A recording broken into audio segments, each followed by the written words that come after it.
Tahukah kalian di manakah Allah Subhanahu wa Ta'ala saat ini berada? Dan dari mana Allah itu berasal? Bisa melihat Allah adalah hal yang sangat mungkin bagi manusia, dan itu merupakan puncak kenikmatan di alam semesta ini. Dalam ajaran Islam, orang-orang mukmin kelak akan diberi kesempatan untuk melihat Allah Subhanahu wa Ta'ala ketika di akhirat.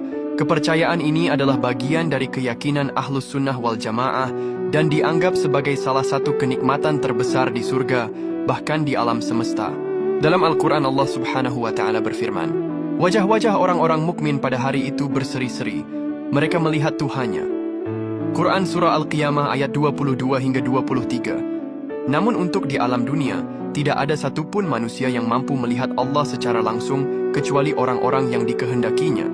Bahkan, Nabi Musa saja sampai pingsan ketika baru melihat nur Allah Subhanahu wa Ta'ala.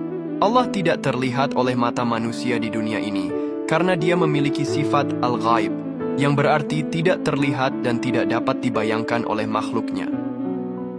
Sifat ini dijelaskan dalam Al-Quran dan hadis, serta menjadi bagian dari keimanan seorang muslim. Tuhan seluruh umat manusia ini bukanlah berbentuk seperti manusia, berhala, patung, matahari, atau makhluk dan benda yang ada di alam semesta ini. Sebab, wujud Allah itu berbeda dengan wujud makhluk-makhluknya, dan wujud yang sebenarnya hanya Allah lah yang mengetahuinya.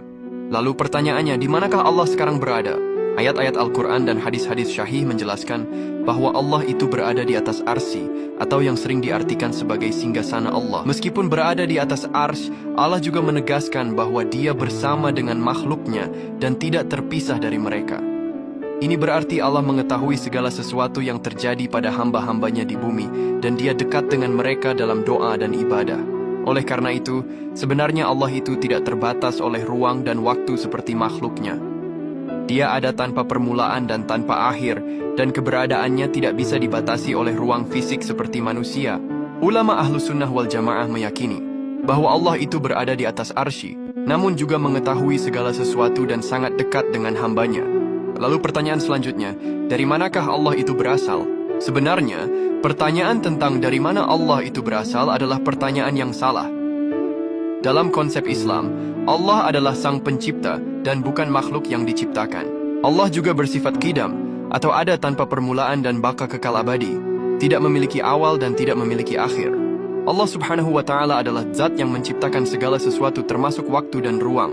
Oleh karena itu, tidak mungkin Allah memiliki awal atau berasal dari sesuatu. Semoga dengan penjelasan ini kita bisa mengenal Allah lebih dekat lagi dan memperkuat iman kita kepada Tuhan pencipta alam ini. Amin.